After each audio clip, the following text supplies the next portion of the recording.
ગુજરાત રાજ્યમાં રણછોડરાયનું પ્રખ્યાત મંદિર ડાકોરમાં આવેલું છે, જે શ્રદ્ધાળુઓ માટે યાત્રાધામ છે. ભગવાન રણછોડરાયનું નામ એ અપભ્રંશ થયેલું નામ છે, અર્થાત રણમાં જે શૂરવીર હોય તેને રણહશૌડ સંસ્કૃતમાં કહેવાય છે, પરંતુ લોકબોલીમાં આ શબ્દ અપભ્રંશ થઈને રણ છોડીને ભાગ્યા હોવાના કારણે પણ રણછોડ કહેવાયા હોવાનું સૌ માને છે. પુરાતન કાળનું ડંકપુર એટલે હાલનું ડાકોર. દ્વાપર યુગમાં ડંક મુનિએ ડાકોરમાં આશ્રમ બનાવ્યો હતો. તે જમાનામાં ડાકોર ખાખરિયું વન હતું, પરંતુ ડંક મુનિએ તપ કરી ભગવાન શંકરને પ્રસન્ન કર્યા. ભગવાને ડંક મુનિને આશીર્વાદ આપ્યા કે કૃષ્ણ ભગવાન અહીં આવશે અને પોતે પણ ડંકેશ્વર નામે લિંગ સ્વરૂપે અહીં રહેશે.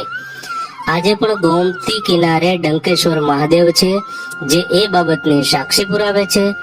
આ જ ડંક મુનિએ મંદિર પાસે નાનો કુંડ બનાવ્યો હતો, જેમાં પશુ પંખી નિર્ભીકપણે પાણી પીતા હતા.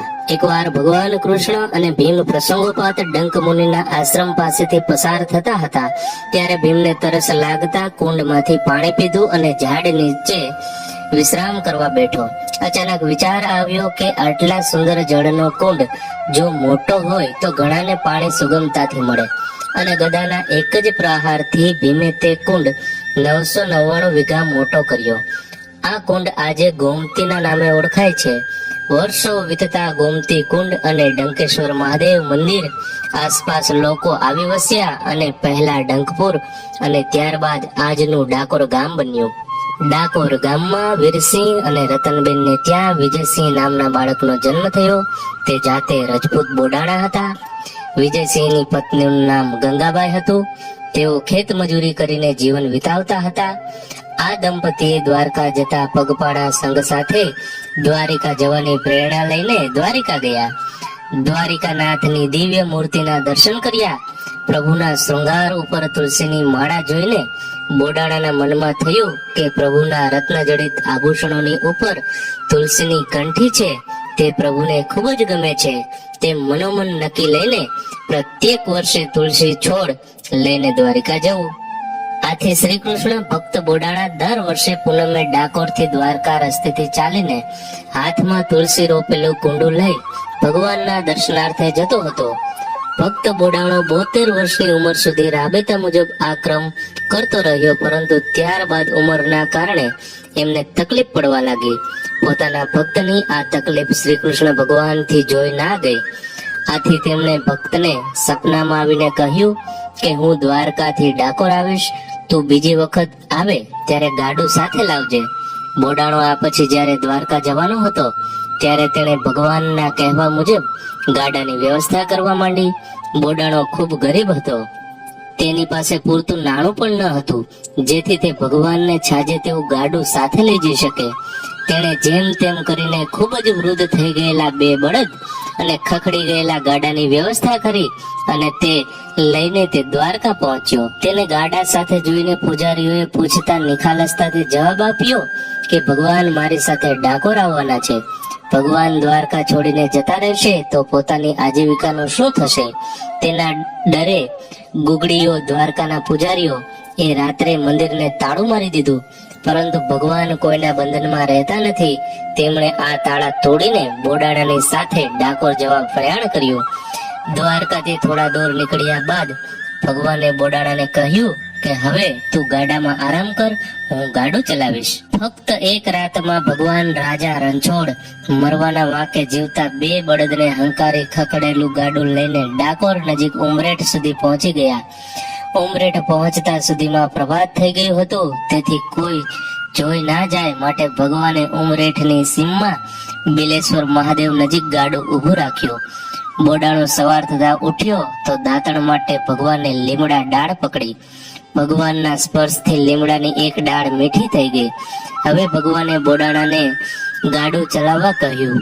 ભગવાને દ્વારકામાં મંદિરમાં ન જોતા ગુગડીઓ સમજી ગયા કે બોડાણો જ ભગવાનને લઈ ગયો છે, તેથી તેઓ પાછળ પાછળ ડાકોર આવી પહોંચ્યા.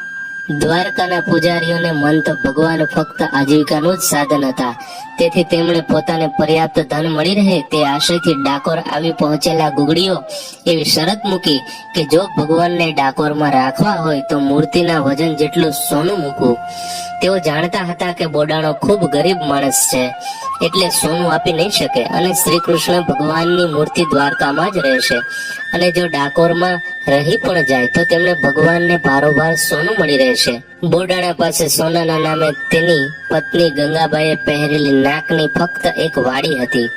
ગોમતીને તીરે જ્યારે મૂર્તિને ત્રાજવાના એક પલ્લામાં મૂકી તેની સામેના પલ્લામાં આ વાડી મૂકવામાં આવી ત્યારે તેનું વજન મૂર્તિના વજન કરતા પણ વધારે થયું. આમ કૃષ્ણ ભગવાને ગંગાબાઈની ફક્ત એક વાડી ગુગડીઓને આપી તેમને વિદાય કર્યા અને પોતે ડાકોરમાં સ્થાયી થયા. આજે ડાકોરમાં તે જ અસલ મૂર્તિ છે જે પહેલા દ્વારકામાં હતી. ડાકોરમાં હાલનું મંદિર શ્રી ગોપાલ જગન્નાથ તાંબવેકરે ₹1,00,000 ખર્ચે ઈસવીસન 1772 માં બંધાવ્યું છે. આ મંદિર 168 ફૂટ બાય 151 ફૂટની ચોરસ બેસણી આકારનું 12 રાશિ પ્રમાણે પગથિયા સાથે બાંધેલું છે, જેને 8 ગુંબજ અને 24 મિનારા છે. સૌથી ઊંચો મિનારો 90 ફૂટનો છે. આ મિનારાઓ સોનાથી મઢેલા છે. રણછોડજી મંદિરમાં ચાંદીના 2 મોટા દરવાજા છે કે જેના પર ભગવાન સૂર્ય, ચંદ્ર, ગણપતિ, વિષ્ણુ તેમજ વિવિધ કલાકૃતિઓ કંડારવામાં આવી છે. ગર્ભગૃહમાં ભગવાન શ્રી રણછોડજી આરસ પહાણના બનેલા અને સોનાના પતરાથી મઢેલી ઉચ્ચ વેદી પર બિરાજમાન છે. મંદિરના પ્રવેશ દ્વારે બંને બાજુ 5 માળની 50 ફૂટ ઊંચી 2 દીપમાળાઓ છે, જેના મિનારા પણ સોનાના વરખથી મઢેલા છે. દીપમાળાઓમાં 800 દીવાઓ એક સાથે પ્રગટાવી શકાય છે. આ મંદિરમાં રાજા રણછોડરાયની 4 હાથવાળી કસોટીના પથ્થરમાંથી બનાવેલી સુંદર પ્રતિમા છે. મંદિરમાં અનેક ઉત્સવો ઉજવાય છે. દર પૂનમે જાણે મેળા જેવો માહોલ સર્જાય છે. અહીંના મંદિરમાં લોકો પ્રસાદના રૂપે ભગવાનને માખણ, મિશ્રી, મગસ ચઢાવે છે. કૃષ્ણ ભગવાનને ગાયો ખૂબ વહાલી હતી, એટલે અહીં લોકો ગાયોને પણ ચારો ખવડાવી ખૂબ પુણ્ય કમાય છે.